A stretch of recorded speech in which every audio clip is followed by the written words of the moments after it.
பிராமணானுகிரகமும் தேவதானுகிரகமும் இருந்தா த்விஜதேவ பக்தாகன்னாள். த்விஜபக்தாக தேவபக்தாகன்னு அந்த துந்துவாந்தத்துல இருக்கிற அந்த பக்தாகங்கிறத கொண்டு போய் அப்படி சேர்த்துக்கணும். அப்படிப்பட்டவாளுக்கு நான் சொன்ன ஆயுஷ் ஒன்றும் பலிக்காதுன்னுட்டாள். அது மாதிரி 10,000 வருஷம் 20,000 வருஷம் அப்படி ராஜாக்கள்லாம் இருந்திருக்காள். ஏன்னா சத்தியம், அவன் சத்திய பிரதிஷ்ட ஒரு இடத்துல இருந்தா மரிச்ச சரீரம் இழந்திருக்குமா? மரிச்ச சரீரம் இழந்திருந்து விடுமா? சத்தியத்தையே ஒருத்தன் பேசிட்டு இருந்தா நித்தியம் லட்சம் பொழுவு போடுவான், அவனுக்கே ஆயுசு குறையிறது. என்னதுக்கு போய் சொல்லணும் காரியம் இல்லாம? சத்தியேன லோகான் ஜெயதி, உலகத்தெல்லாம் ஜெயிக்கலாம் சத்தியத்தாலே. வத்சலன் ராஜாவா இருந்து 10,000 வருஷம் ஆண்டு தன் பிள்ளையான புஷ்பார்ண நடத்துல ராஜ்யத்தை ஒப்பிச்சு விட்டு காட்டுக்கு போயிட்டாள். ராஜாக்கள்லாம் அப்படி விலகிறது பகவத் ஆராதனத்துக்காக ஊரை விட்டுட்டு போடுவாள். புஷ்பார்ணன் ராஜ்யம் ஆண்டாள் பகுகாலம். அவர் தன்னுடைய பிள்ளையான யுஷ்டன் நடத்துல ராஜ்யத்தை ஒப்பிச்சு புஷ்பார்ணன் காட்டுக்கு போயிட்டாள். யுஷ்டன் பகுகாலம் ராஜ்யம் ஆண்டாள். அவர் தன் பிள்ளையான சர்வதேஜஸ் நடத்துல ராஜ்யத்தை ஒப்பிச்சாள். அவர் பகுகால ஆண்டு தன் பிள்ளையான சாட்சுஷ மனுட்ட ராஜ்யத்தை ஒப்பிச்சாள். அவர் ரொம்ப நாள் ஆண்டாள். அவர் தன் பிள்ளையான உள்முக நடத்துல ராஜ்யத்தை ஒப்பிச்சாள். உள்முகன் 10,000 வருஷம் ராஜ்யம் ஆண்டான். உள்முகன் தன் பிள்ளையான அங்க நடத்துல ராஜ்யத்தை ஒப்பிச்சான். அங்கராஜா ஆண்டாள். அங்கோஸ்வமேதம் ராஜர்ஷி ஆஜாக்ரதும் நாஜக்முர்தேவதாஸ்தஸ்மின் ஆஹூதா பிரம்மவாதிவி. அஸ்வமேதம் பண்ணினான் அங்கன். தேவதைகள்லாம் கூப்பிட்டாள். ராஜன் நாள் பாதி யாகத்துல என்ன நாள், உன் யாகத்துக்கு ஒரு தேவதை கூட வரலேன்னு விட்டாள். ராஜா கீழே விழுந்து பிறண்டு அழுதாளாம்.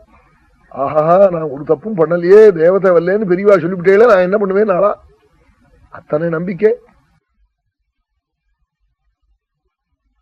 அப்படி உண்டு. சில ஆத்திர ஸ்ராத்தம் பண்ணினா அப்படி வச்சபடி இருக்கும். அந்த பிண்ட பிரதான பிண்டம், இந்த வாயுசபதி எல்லாம் அப்படியே இருக்கும்.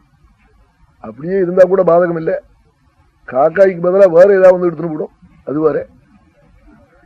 அப்படி இல்லாம ஆயிடும். அதெல்லாம் ஆச்சார குறைவுன்னு தெரிஞ்சுக்கோன்னு விட்டாள். அதுக்காகத்தான் ரொம்ப பயப்படுவாள். ஆச்சார பிரபு தர்ம, ஆச்சாரம் தான் பெருசான்.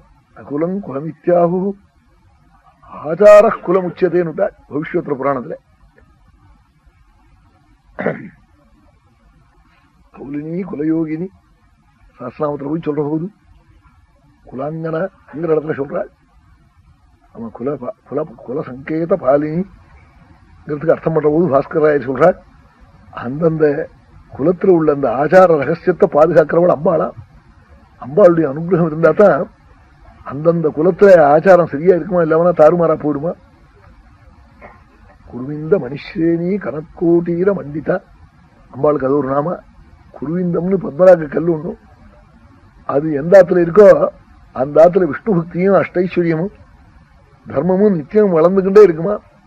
அந்த மணி இருக்கிற இடத்துல, அந்த மணியை ஸ்மரிக்கிற இடத்துல அது இருக்கணும்னு அவசியம் இல்லையா, ஸ்மரிச்சா பூர்வம் இருக்கும்னா கருட புராணத்துல அந்த மணி வச்சு புதைச்ச ரத்ன கிரீட்டத்தை அம்பாள் தரிச்சுட்டு இருக்காளாம். அப்படிப்பட்ட அம்பாளை நினைச்சா என்னெல்லாம் கிடைக்கும் பார்த்துக்கோன்னு விட்டார் பாஸ்கர் ராயர். இந்த குருவிந்த மணியை நினைக்கிறவனுக்கு விஷ்ணு பக்தியும் அஷ்டைஸ்வரியமும் தர்மாபிவிருத்தியும் ஏற்பட்டது. ஏன்னா வாத்துல ஸ்மர்த்தாவுக்கு அதை நினைக்கிறவனுக்கு ஏற்பட்டா அதனால பண்ணின கிரீட்டத்தை அம்பாள் தரிச்சுட்டு இருக்காள். அந்த அம்பாளை தியானம் பண்றவாளுக்கு என்னெல்லாம் கிடைக்கும் பார்த்துக்கோண்டாள் பாஸ்கர் ராயர். இப்படிலாம் போய் சொல்லியிருக்காள். ஆச்சாரத்தாரா தேவதைகள்லாம் திருப்தாள் ஆவாள். ஆஹூதா பிரம்மவாதிபிகி ஆஹூதா உத்து ராஜக்முண்டாள். தேவதைகள் வரலேன்னு சொன்னாளா. ராஜா அங்கன் கீழே விழுந்து பிறண்டு கதறி, எனக்கு காரணம் தெரியல, நீங்க பெரியவாள்லாம் தான் சொல்லணும்னு காட்டாள். அப்பா பிரார்த்தனம் அகம் ராஜன், உன் குலத்துல ஒரு பாபம் இருக்குடா, அதுதான் இப்படி பாதிக்கிறதான்னு சொன்னாள். என்னன்னு காட்டாள். அப்ப சொன்னாலாம், அஸ்தேகம் பிரார்த்தனமகம்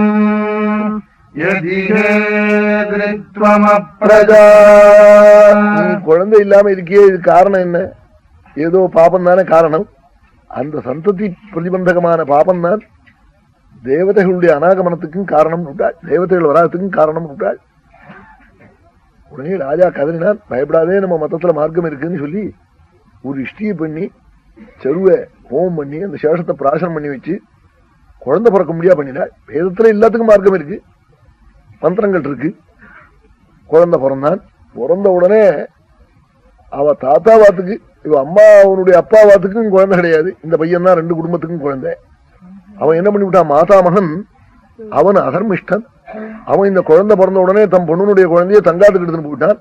அதர்மாம்சோத்பவம் மிருத்யும்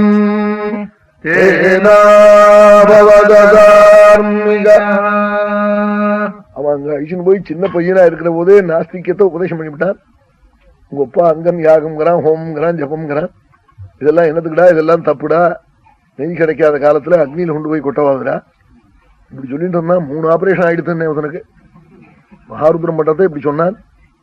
ரொம்ப வருத்தப்பட்டா எல்லாரும். பெரிய ஸ்தானத்துல இருக்கிறவன் இப்படி சொல்றானே, நாங்க என்ன பண்ணுவோம்னா கீழே இருக்கிற ஆபீசர்லாம் அவனால மகாருத்ரத்தை நடத்த முடியாது, அவனுக்கு வேணா அந்த புண்ணியம் கிடைக்காம போகும்னு மகாருத்ரம் போய் இருந்து கூட இருந்து பண்ணி வச்சுட்டு வந்துட்டேன்.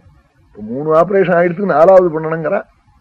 இந்தூர்ல பண்ண முடியாதான், சீமையில போய் பண்ணணும். அவன் சொத்து முக்க போயிடுத்துனேன் 3 ஆபரேஷன்ல.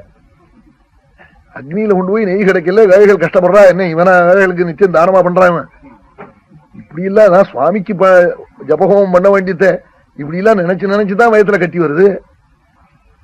யாருக்கு எதை செய்யணுமோ செஞ்சுதானே ஆகணும். இன்னைக்கு நாம ஆரம்பிச்சோம் மகாருத்ரமும் அதிருத்ரமும். இப்படி எல்லாம் தாறுமாறா பேசலாம். இது வேற யாராவது தெரியாதவன் பேசினாலும் பாதகம் இல்லை. நெல்ல குலத்துல பிறந்து இப்படி எல்லாம் அசத்துக்கள் பேசினா உடனே சுவாமி தண்டிக்கிறாள். அதுல ஒன்றும் சந்தேகமே இல்லை. அதுகளை பார்த்தா இன்னும் கொஞ்சம் சாஸ்திரத்துல நமக்கு விசுவாசம் நிறைய வருது, பிரத்தியும் கூட நிறைய வருது. 3 ஆபரேஷன் ஆயிடுத்து, இப்ப நிலவனா இருக்கான். இன்னமே இருந்து என்ன பிரயோஜனம்? மறுபடியும் இன்னொரு ஆபரேஷன் சீமைக்கு வாங்குறான். என்ன செலவுன்னா, அங்க இவன் படுத்துட்டு இருக்கிற இடத்துக்கு மட்டும் 10,000 ரூபாய் கொடுக்கணுமா? அங்க போயிட்டு வர செலவு, திரும்பி வர செலவு, டாக்டருக்கு ஃபீஸு அதெல்லாம் கொடுக்கணும். அவன் கட்டின பங்களாவை விற்கணும்ங்கிறான். எப்படி குணம் சுவாமி விட்டுருவார் தெரியுமோ? உடம்புல பலம் இருக்குன்னு தாறுமாறா பேசிவிடக்கூடாது. தெய்வம் பொட்டுன்னு தட்டிவிடும். அதனாலதான் ரொம்ப ஈஸ்வர சரோகூதான சுவாமி கீதை முழுக்க சொல்லிவிட்டு நான் காப்பாத்துறேன்னு சொல்லல. பகவத் சரணத்தை போய் பிடிச்சுக்கோ, தமேவ சரணங்கச்ச சர்வபாவேன பாரத. பகவான சரணமா அடையுங்கிறாள். அதனால நம்ம பெரியவாள்லாம் வரும்னு ஈஸ்வரனையே நம்பி நம்பி நம்பி விவகாரத்தை நடத்தினால் ஒரு குறவில்லாமல் இருந்தாலும் வாழலாம். அது மாதிரியான முறையில நாம் இருக்க பழக்கிக்கணும். அது மாதிரி மனசை அப்படி பரிபக்குவத்து கொண்டு வரணும். ஜீவனுக்கு இயற்கையா தோஷங்கள்லாம் தான் இருக்கும். அதெல்லாம் விவேகத்தால விளக்கணும். விளக்க வேண்டியதான் நம்ம கடமை. குதிரை ரோட்டோட போகுமோ, பள்ளத்தெல்லாம் விழ போகும். அழகா ஒரு ஆத்துல அடங்கி இருந்து கொள்ள தின்னுக்கிண்டு நல்ல குட்டூர்ல படுத்துக்கணும்னு தோணாது. பள்ளத்தெல்லாம் விழ போகும். அதை பழக்கித்தான் வைக்கணும்னா அது மாதிரி தான் இந்த மனசுக்கு பழக்கம் கொடுக்கணும்.